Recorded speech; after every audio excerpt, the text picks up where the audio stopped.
Hey all அஸ்லாம் வலைக்கும். எப்பயும் போல் மெஹந்தி விலாகுன்னு பார்க்குறீங்களா? இல்லைங்க, எண்டு வரைக்கும் வெயிட் பண்ணுங்கள், பார்ப்போம். ஸோ ஃபர்ஸ்ட் வந்து கிளைண்ட் வீட்டுக்கு ரீச் பண்ணியாச்சு.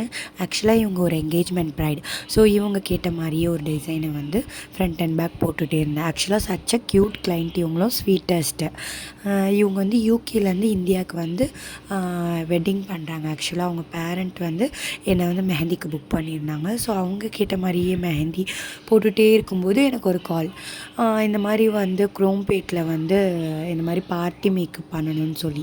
என்னடா இது, திண்ணையில் இருந்தவனுக்கு திடுக்குன்னு வந்த ஒரு இதுன்னு சொல்லி கடகடன்னு வண்டியை எடுத்துகிட்டு நம்ம வந்து குரோம்பேட் கிளம்பியாச்சு. குரோம்பேட் போய் ரீச் ஆகிட்டு, ஆக்சுவலாக இவங்க வந்து ரிசப்ஷனுக்கு பிரைட்ஸ் மேடு பார்ட்டி மேக்கப் கேட்டிருந்தாங்க. ஸோ கிளைண்ட் கேட்ட மாதிரியே எந்த எக்ஸ்டென்ஷனும் இல்லாமல், எந்த வித ஹீட்டும் வைக்காமல், டூல்ஸ் யூஸ் பண்ணாமல் அவங்க ஹேர்லேயே வந்து ஹேர் ஸ்டைல் அண்ட் மேக்கப் வந்து செட்டிலாக பண்ணி கொடுத்தாச்சு. ஸோ ரியலி இவங்க ஹாப்பி. அது மட்டும் இல்லாமல் மார்னிங் முகூர்த்தத்துக்குமே மேக்கப் பண்ணுங்கன்னு சொல்லி எங்களை இன்வைட் பண்ணியிருந்தாங்க. விடிய காலில் போய் மேக்கப் பண்ணி கூட இவங்களுக்கு கொடுத்தாச்சு. ஸோ இவங்களுக்கு பண்ண மேக்கப் இவங்களுக்கு ரொம்பவே பிடிச்சிருந்ததுங்க. அதுவும் இல்லாமல் நீங்கள் இவ்வளோ நாங்கள் சொன்ன டைமுக்கு வந்து திடீர்னு வந்து நாங்கள் புக் பண்ணாலும் வந்து சொன்ன டைமுக்கு பண்ணி கொடுத்துட்டீங்க அப்படின்னு சொல்லி ரொம்பவே ஹாப்பிங்க.